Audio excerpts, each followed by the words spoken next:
5월 26일 금요일 별미큐티 시작합니다. 기도하겠습니다. 하나님, 오늘도 말씀의 시간을 허락해 주셔서 감사합니다. 역대하 말씀을 통해 우리에게 말씀하시고자 하는 말씀을 겸손히 듣는 시간 되게 하여 주옵소서. 말씀의 인도자 되시는 예수님의 이름으로 기도드립니다. 아멘. 하나님의 말씀은 역대하 9장 13절에서 31절입니다. 역대하 9장 13절에서 31절입니다. 솔로몬의 세입금의 무게가 금 660달란트요. 그 외에 또 무역상과 객상들이 가져온 것이 있고 아라비아 왕들과 그 나라 방백들과 금과 은을 솔로몬에게 가져온지라. 솔로몬 왕이 쳐서 느린 금으로 큰 방패 200개를 만들었으니 방패 하나에 든 금이 600세겔이며 또 쳐서 느린 금으로 작은 방패 300개를 만들었으니 방패 하나에 든 금이 300세겔이라. 왕이 이것들을 레바논 나무 궁에 두었더라. 왕이 또 상아로 큰 보좌를 만들고 순금으로 입혔으니 그 보좌에는 6층계와 금 발판이 있어 보좌와 이어졌고 앉는 자리 양쪽에는 팔걸이가 있고 팔걸이 곁에는 사자가 하나씩 섰으며 또 12사자가 있어 그 6층계 양쪽에 섰으니 어떤 나라에도 이같이 맞는 것이 없었더라. 솔로몬 왕이 마시는 그릇은 다 금이요 레바논 나무의 궁의 그릇들도 다 순금이라. 솔로몬의 시대에 은을 귀하게 여기지 아니함은 왕의 배들이 후람의 종들과 함께 다시스로 다니며 그 배들이 3년에 1차씩 다시스의 금과 은과 상아와 원숭이와 공작을 실어 옮이더라. 지혜가 천하의 모든 왕들보다 큰지라. 천하의 10왕이 하나님께서 솔로몬의 마음에 주신 지혜를 들으며 그의 얼굴을 보기 원하여 각기 예물을 가지고 왔으니 곧 은그릇과 금그릇과 의복과 갑옷과 향품과 말과 노새라. 해마다 정한 수가 있었더라. 솔로몬의 병거매는 말의 요양가는 4천이요 마병은 12,000명이라.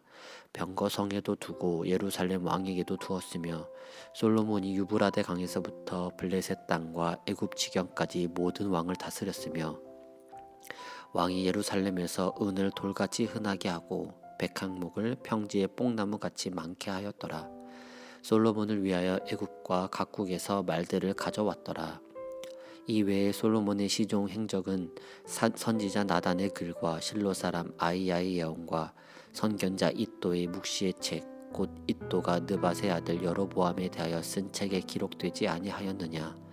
솔로몬이 예루살렘에서 온 이스라엘을 다스린 지 40년이라. 솔로몬이 그의 조상들과 함께 자매 그의 아버지 다윗의 성에 장사되고 그의 아들 르호보암이 대신하여 왕이 되니라. 아멘. 이것은 주님의 말씀입니다. 오늘은 솔로몬의 마지막 이야기입니다. 우리가 아는 솔로몬의 이야기는 화려함과 그 뒤에 오는 어두움도 알고 있는데 역대하에는 그 부분이 빠져 있습니다. 이는 이스라엘 후대 사람들에게 하나님께서 세우신 이스라엘이라는 면모만을 보여주고자 하는 역대기 상하의 의도가 나타난 부분이기도 합니다. 이렇게 열왕기와 역대기는 차이가 있습니다. 먼저 13절부터 21절까지 솔로몬에게 주어진 금은 보화에 대해서 나옵니다. 여러분, 이 말씀을 읽으면서 이 보물들과 그 양이 눈과 머릿속에 그려지셨습니까? 저는 말씀을 읽으면서도 까마득했습니다. 그냥 세세하게 알기보다 세세하게 적기 어려울 정도로 너무 많다 정도를 넘어선 양입니다.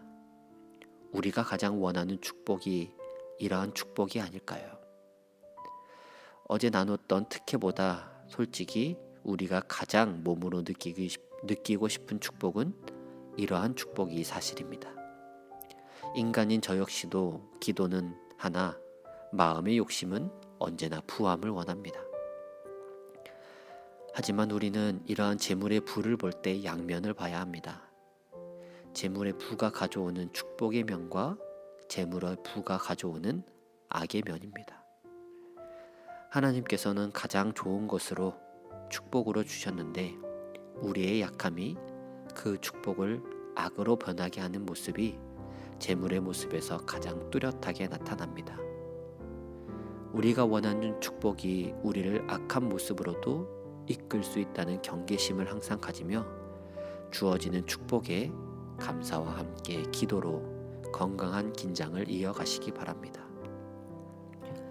여기에 더해 우리가 솔로몬의 금은 보화를 보면서 바라봐야 할 것은 역대하 1장 12절에 하나님께서 그에게 부와 재물과 영광을 주고 이전에도 이후에도 이런 일이 없으리라 하셨던 약속을 기억해야 합니다.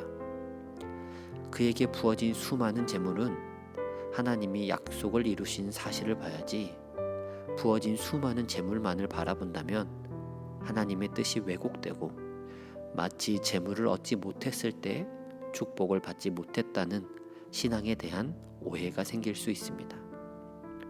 그리고 27절에서 재물을 보는 우리의 눈에 대해서 말씀하십니다. 은을 돌같이 흔하게, 백향목을 평지에 뽕나무같이 많게. 금에 비할 수 없으나 은도 화폐로서의 가치가 뛰어나고 백향목은 나무 중에서도 가장 최상급 나무입니다. 허나 이것들을 볼 때 돌처럼 그냥 평범한 나무처럼 바라봐야 합니다. 물론 솔로몬이 이러한 경제관념으로 보지는 않고 그저 너무 많게만 봤을 수 있는데, 성경은 우리에게 재물에 대해 이러한 가치관으로, 이러한 관념으로 봐야 함을 보여주고 있습니다. 요즘 주식이며 부동산이며 우리의 경제관념과 물질에 대한 가치를 흔드는 이야기들이 계속해서 들리고 있습니다. 이것이 옳고 그름을 이야기하고 싶지는 않습니다. 하나님께서 인간을 통해 만드신 모든 것들은 선하다고 생각합니다. 그것을 악하게 쓰는 인간이 죄인일 뿐입니다. 무엇을 하든지 간에 성경이 말하는 경제관념이 흔들리지 않고 물질에 대한 가치가 흔들리지 않게 선택하고 행동하시기 바랍니다. 그리고 29절을 마지막으로 솔로몬의 이야기를 마무리합니다. 솔로몬의 이야기를 마무리하는데 무엇이 가장 기억에 남으십니까?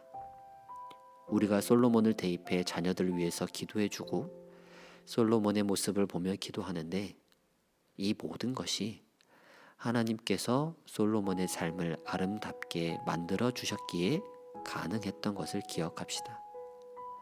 그리고 신앙을 가진 모든 이들에게 더욱 이야기해주고 싶은 것은 비교하지 마시기 바랍니다. 우리의 삶은 하나님께서 만드시고 이루어 가시는 삶이기에 솔로몬의 영광도 미칠 수 없는 가장 가치 있는 삶입니다. 오늘 하루도 여러분에게 허락하신 솔로몬의 영광과 비교할 수 없는 하루, 어떻게 보내시겠습니까? 여러분의 하루가 쳇바퀴처럼 돌아가는 하루가 아닌 평범한 일상 속에서 하나님 나라를 만들어가는 하루가 되기를 소망합니다. 그리하여 하나님께서 보시기에 이전에도 없고 이후에도 없는 가장 아름다운 하루를 살아가는 여러분들 되시길 주님의 이름으로 축복합니다. 기도하겠습니다. 하나님, 솔로몬을 보며 그의 지혜가 부럽고 그의 재물이 부러웠지만 이제는 말씀의 본질인 하나님의 함께하심을 바라보는 우리가 되게 하여 주시옵소서. 높은 산이든 거친 들이든 초막이든 궁궐이든 하나님과 함께하는 그곳이 하늘나라라는 찬양이 내 삶의 고백이 되게 하여 주시옵소서. 오늘 하루도 하늘 소망을 가지고 이 땅에 부름받은 대로 살아갑니다. 선한 데는 지혜롭고 악한 데는 미련하게 하시고 사랑의 손을 나누는 데에는 누구보다 빠른 손이 되게 하여 주시옵소서. 삶의 주관자 되시는 예수님의 이름으로 기도합니다. 아멘. 계속해서 묵상과 기도로 하나님 앞에 나아가겠습니다.